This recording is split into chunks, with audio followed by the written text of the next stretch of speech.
What's up, guys? I'm SaltEMike, and this is your weekend review for August 17th, 2020. I want to start out the video by saying, answer the call yesterday. I've had so many issues with it. It first went up without the audio in sync, and then now it's just cutting off halfway through the video. So just keep posted. I am going to do my best to get the second half of the video posted tomorrow. So just keep an eye out for that.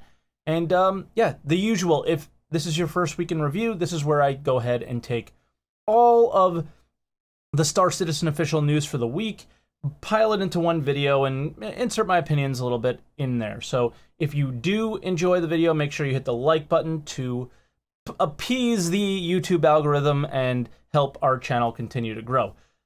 But with that said, we have a lot to get into, so let's jump into it. We had 4 patches this week, all on the PTU. So the 0.1 patch, 3.10.1, is now on the PTU.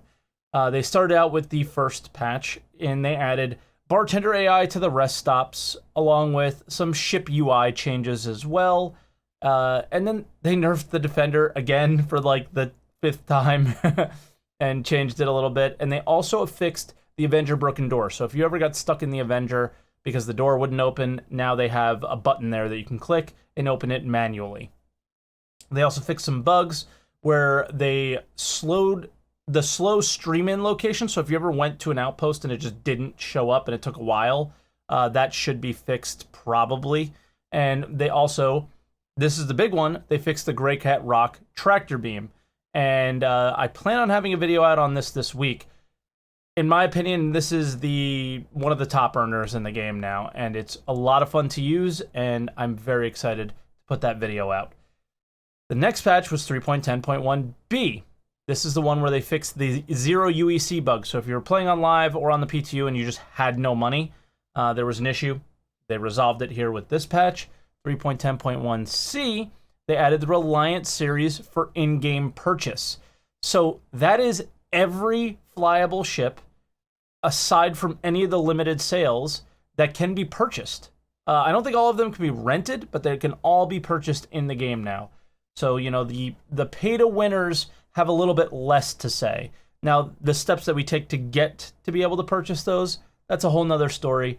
I think that's going to be a little bit longer of a process to make the gameplay enjoyable in order to grind a little bit. They also added the Hornet Attachments to the shop, so you can swap the ball turret out and some other things. And then 3.10.1d was just some minor bug fixing. Now, today's Monday. I do record this at 8 a.m., so if there is any patch that comes out later in the day, we'll address it next week. I have a feeling that we'll probably see maybe one more go on the PTU that eventually goes into live. So hopefully over the weekend they've addressed a lot of the issues that they need to resolve, and then go ahead and resolve those for a 3.10.1 live patch. Looking forward to that. Moving on to roadmap updates. We have a very small roadmap roundup where they added a new ship to the 3.12 roadmap, the Asperia Talon. We're going to touch a lot more on that in the other updates section of the video. And then for the Reddit roadmap, which is done by Odysseus Ithaca, or Ithia Odysseus, I can't remember off the top of my head right now.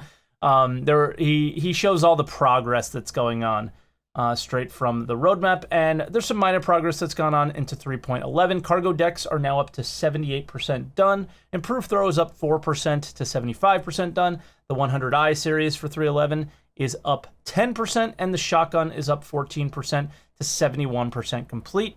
And as far as progress in 3.12, obviously this Talon has been added. Refinery decks are up 2% to 63% complete. And weapon zeroing is down 20% because they added a task. So that's it for roadmap updates. Let's move on to video updates. It was kind of a soft video update week.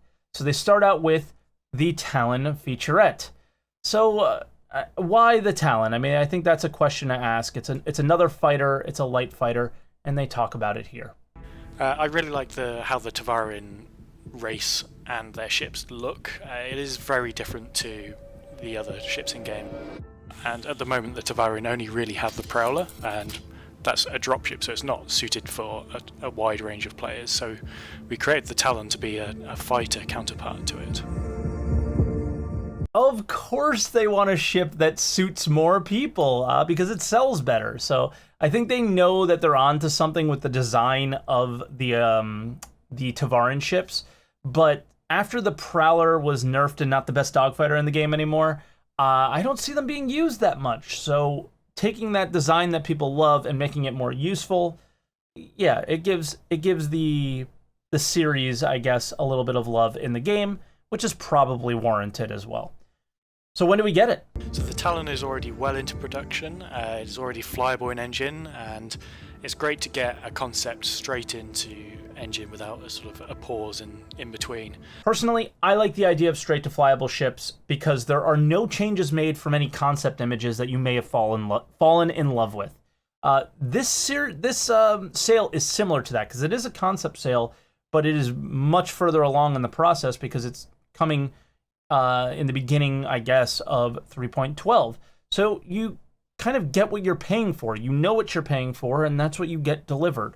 Where a lot of the early concepts in Star Citizen have changed quite a bit, and that can be frustrating for somebody who paid for something and then are receiving something different than what they paid for. There's the obvious issue that people have with straight to flyable ships, that the artists are working on ships that are for new sale, but you purchased something a while ago and it's still not in the game.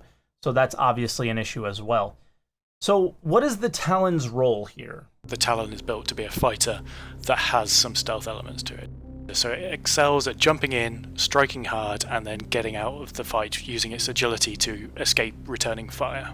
And it falls into that trope of glass cannon. It is very agile, it has very low armor, and it has relatively big guns for its size. Okay, another gun, like glass cannon ship. Like, we don't get pure dogfighters anymore, and I feel it's because they're not comfortable with the idea that they're going to be able to create that pure dogfighting experience in this game. So these type of ships seem to be the ones that they're leaning on making. That's just my opinion. I don't know, but I kind of get that feeling. Do you guys as well? Then, again, the Squadron 42 stuff is getting frustrating. They had a motion capture featurette, which looks a lot like what they planned on showing in that Squadron 42 update video. It's got a lot to do with mocap and conversation and stuff like that. And for me, that this is a perfectly fine update for an ISC. After they redo the roadmaps, after they explain where Squadron 42 is in terms, like where it's at in terms of progress. And it's cool to see, like, listen, it's cool to see what game development is like. And ISC is really good for that. It dives deep, and SCL as well, dives deep into what game development is like. You can learn a lot about it. It's very cool. But there is that elephant in the room that nobody's talking about, and it's time to talk about it. And it's really sad because these developers make really cool things, but we ignore what they're doing because we're upset at other people for not sharing the progress of the game. They also showed, like, Theon Greyjoy's sister, I can't even remember her name, from Game of Thrones, and, you know, that would have been a cool thing. But again, it feels like because of the issues with the updates, I just can't appreciate it, and it's upsetting. Moving on to Star Citizen Live, there was another dev type show, a lot about visuals, so not a whole lot to share here. But as always, I'll link it in the description below so you can watch it for yourself. So if you're into that kind of content, feel free to watch it. Moving on to other updates, this is pretty jam-packed. So there was a post on missile balance from Gorgon the Destroyer, who's a kind of a member of our community here. He's been on Answer the Call. He's been a pretty big part of my stream as well.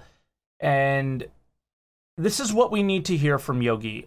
Both that we are listening and we agree with you.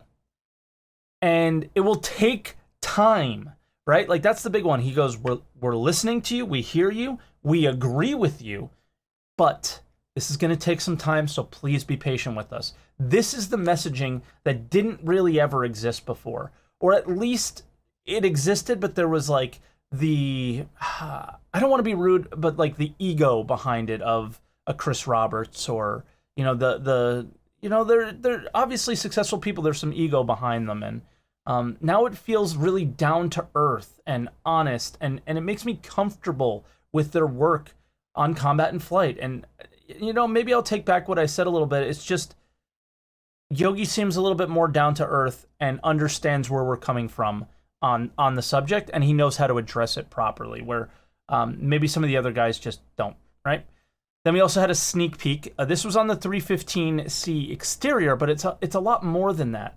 So they're showing off one of the key features that sold the 100 series in the first place, or at least it's what they attempted to sell the series with. And this was their air intakes, AIR intakes. And this was like one of our last design documents that we ever got from Star Citizen. And it was kind of like how hydrogen fuel would work. And yeah, it was an interesting post. Then we had the Asperia Talon sale. So again, it's a light fighter from Asperia. It's another hit and run ship. Anyone else notice that they're not making those dogfighters anymore? Once again, leave a comment below. Let me know what you guys think about that. And then there's also, like, it's got a lot of missiles. And during a patch where missiles are really broken and overpowered, it's a good time to sell this guy before you nerf him. Because everyone's like, oh, missiles. Oh, yeah, I can use those. That'll be really good. And another interesting thing was from the brochure, and this is kind of related to missiles as well. There's a countermeasure that we're not aware of yet. Maybe this is a way to avoid cross-section missiles, because you can't currently avoid them. I just hope that it's not bespoke to this specific ship, and that we can use these countermeasures on all of our ships. So very much looking forward to 3.11. Seeing Yogi's post about missiles and countermeasures are a big factor, and seeing this with the Asperia Talon sale that's scheduled for 3.12. We had a Q&A post as well, a Q&A question gathering post about the Asperia Talon. So if you have any questions from what we discussed here, as well as their sale page, make sure you post your questions there, and they'll get answered later on in the week, I would assume, or possibly next week.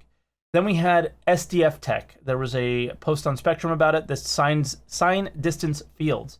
And this was a cool post for people who are interested in how the game was made. Again, for the player wondering when the new shield tech will be realized. This wasn't a huge help. Again, link in the description. It was a very interesting post on how all these things work. Cherry's killing it. More Galactapedia updates, going very well. I really do enjoy reading these articles. They're pretty cool. And, you know, I'm not much into the lore, but I've always been into the company lore and what kind of makes Star Citizen sort of tick. Then we also had our August subscriber promotions. I think these helmets look sick, very Mandalorian-like. And I feel like they'll sell a few subscriptions because of these. And lastly, to end the video today, was a lore post from Rust Society. And that is another one of those companies in the game. It's my favorite armor set. We got it as a subscriber armor set quite a while back. And yeah, guys, that'll do it. Thank you so much for watching the video. Again, as always, leave a like on it to kind of appease the YouTube algorithm. Leave a comment below on anything we discussed. Feel free to share this video anywhere you like. And if you have not yet, make sure you check out my Twitch channel, twitch.tv/SaltEMike. We stream every day but Monday, so I can put this video out for you, starting at 6:30 a.m. Eastern and going until I have to go to work usually. So thank you so much for watching once again, guys, and I will see you all next week.